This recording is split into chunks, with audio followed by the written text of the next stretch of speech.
Guys, welcome to RP sisters. So, కొంచెం time దొరికితే చాలన్నమాట. So, ఎక్కడికి వెళ్దామా అని జెప్పేసి ఆలోచించే లోపే ఒక ప్లేస్‌నైతే డిసైడ్ అయిపోయి, మేమైతే శిల్పారామం విజిట్ చేద్దామని జెప్పేసి గుంటూరులో ఉన్న ప్లేస్‌కైతే వచ్చేసామన్నమాట.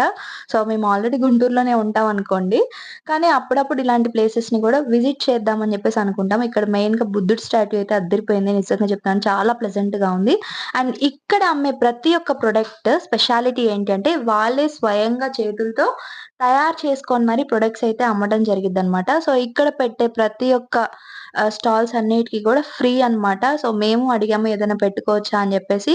అక్కడ కండిషన్ ఏంటి అంటే, మీరు మాత్రమే తయారు చేసి అమ్మితేనే అది ఫ్రీ అనమాట. సో, బయటవి ఏవి కొని గూడా అమ్మటానికి లేదు అని జెప్పేసి అయితే మాకు చెప్పేశారు. సో, మేమైతే పార్క్‌లో ఫుల్‌గా ఎంజాయ్ చేసాము. చిన్న పిల్లలొచ్చినా సరే బాగా టైమ్ స్పెండ్ చేస్తారనమాట. సో, గుంటూరులో ఎవరైనా ఉన్నారో సో, ఈ ప్లేస్‌నైతే అస్సలు మిస్ కావద్దు. మీ ఫ్యామిలీతో అండ్ అలాగే మీ కిడ్స్ అయితే వచ్చి బాగా ఎంజాయ్ చేయండి. వర్షం పడుతుంది. అయినా సరే మా సిస్టర్, నేను బాగా ఎంజాయ్ చేసామనమాట. సో, ఆ వర్షంలో గూడా లేదు, ఖచ్చితంగా వ్యూని ఎంజాయ్ చేయాలి అని జెప్పేసి అలా సరదాగా కొన్ని వీడియోస్ తీసుకొని, సరదాగా కొన్ని ఫోటోస్ తీసుకొని, మా టైమ్‌నైతే చాలా బాగా స్పెండ్ చేసాము. అండ్ ఇక్కడ బాగా కల్చరల్స్ అయితే బాగా జరుగుతాయన్నమాట. కూచిపూడి, భరతనాట్యం అలాంటి ఈవెంట్స్‌కి గూడా ఇక్కడ చాలా ప్లేస్ ఉంది.